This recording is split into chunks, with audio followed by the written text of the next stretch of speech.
ತೊಂದರೆ ಆಗ್ತಾ ಇದೆ. ಅಂಗನವಾಡಿ ಶಾಲೆ ಇರ್ಬೋದು, ಕಾಲೇಜ್ಗಳಿರ್ಬೋದು, ಎಲ್ಲದಕ್ಕೂ ಸರಿಸುಮಾರು 10-12 ದಿವಸ ನಾವು ರಜೆನೂ ಘೋಷಣೆ ಮಾಡಿದ್ದೀವಿ.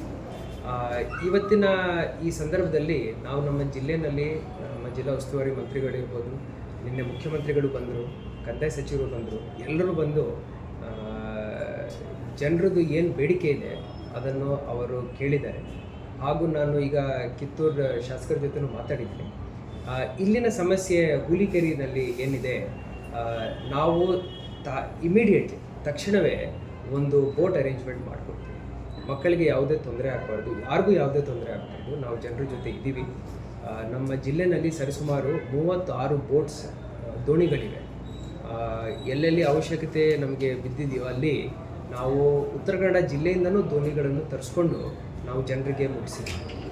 ಅಲ್ಲಿಂದ ಬೇಡಿಕೆ ಬರೋ ಮುಂಚೆ ನಾವೇ ಸ್ವಲ್ಪ ಪೂರ್ವ ಎಚ್ಚರಿಕೆ ವಹಿಸಿ ದೋಣಿಗಳನ್ನು ಎಲ್ಲೆಲ್ಲಿ ಗ್ರಾಮ ಪಂಚಾಯತಿ ಮಟ್ಟದಲ್ಲಿ ಸ್ಟೇಷನ್ ಮಾಡಬೇಕು ನದಿಗಳಲ್ಲಿ ನಾವು ಸ್ಟೇಷನ್ ಮಾಡಿದ್ದೀವಿ. ಇವರಿಗೆ ತಕ್ಷಣವೇ ನಾನು ತಹಶೀಲ್ದಾರ್ಗೆ ಹೇಳಿದ್ದೀನಿ, ಹಾಗೂ ಶಾಸಕರ ಜೊತೆನೂ ನಾನು ಮಾತಾಡಿದ್ದೀನಿ.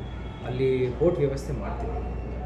ಅದಲ್ಲದೆ ಈಗ ಜನಪ್ರತಿನಿಧಿಗಳ ಜೊತೆ ಚರ್ಚೆ ಮಾಡಿಕೊಂಡು, ಸಚಿವರ ಜೊತೆಗೆ ಚರ್ಚೆ ಮಾಡಿಕೊಂಡು ನಾವು ಅಲ್ಲಿ ಬ್ರಿಡ್ಜ್ ಕನ್ಸ್ಟ್ರಕ್ಷನ್ ಏನಿದೆ, ಒಂದು ಸಣ್ಣ ಸೇತುವೆ ಮಾಡಿದ್ದೀವಿ ಅಂದರೆ ಅವ್ರಿಗೆ ತುಂಬ ಅನುಕೂಲ ಆಗುತ್ತೆ.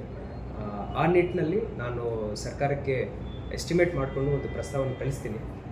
ಅಲ್ಲಿಂದ ಪಾಸಿಟಿವ್ ರಿಪ್ಲೈ ಬರುತ್ತೆ ಅಂತ ನನಗೆ ನಂಬಿಕೆ. ಆಲ್ರೆಡಿ ನಮ್ಮ ಜಿಲ್ಲಾ ಉಸ್ತುವಾರಿ ಮಂತ್ರಿಗಳು ಅರಣ್ಯ ಮಂತ್ರಿಗಳ ಜೊತೆ, ಫಾರೆಸ್ಟ್ ಮಿನಿಸ್ಟರ್ ಜೊತೆ ಅವರು ಆಲ್ರೆಡಿ ಒಂದು ಚರ್ಚೆ ನಡೆಸಿದ್ದಾರೆ ಬೆಂಗಳೂರಲ್ಲಿ. ಅದರಲ್ಲಿ ನಮ್ಮ ಸ್ಥಳೀಯ ಜನಪ್ರತಿನಿಧಿಗಳು, MLC, MLA ಎಲ್ಲರೂ ಅಲ್ಲಿ ಹೋಗಿ ಭಾಗಿಯಾಗಿದ್ದಾರೆ.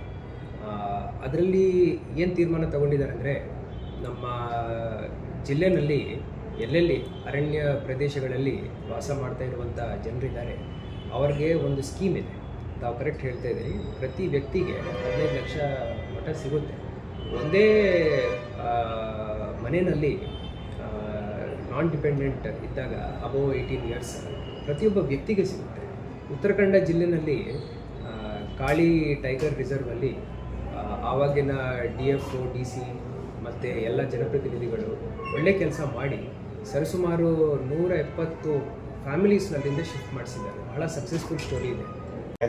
ಇವತ್ತು ಸುಮಾರು ಕಂಪ್ಲೇಂಟ್ಸ್ ನನಗೂ ಬಂದಿದೆ. ಹಾಗೂ ನಮ್ಮ ಇಲ್ಲಿನ ಕಾರ್ಪೊರೇಷನ್ ಕಮಿಷನರ್ ಜೊತೆ ನಾನು ಇವತ್ತು ಸಂಜೆ ಚರ್ಚೆ ಇಟ್ಕೊಂಡಿದ್ದೀನಿ. ಆ್ಯಂಡ್ ಐ ಥಿಂಕ್ ಆ ಸಂಸ್ಥೆ L&T ಅವರು ಮಾಡ್ತಾರೆ 24/7. ಆ ಸಿಬ್ಬಂದಿಗಳನ್ನು ನಾನು ಕರೆಸಿದ್ದೀನಿ.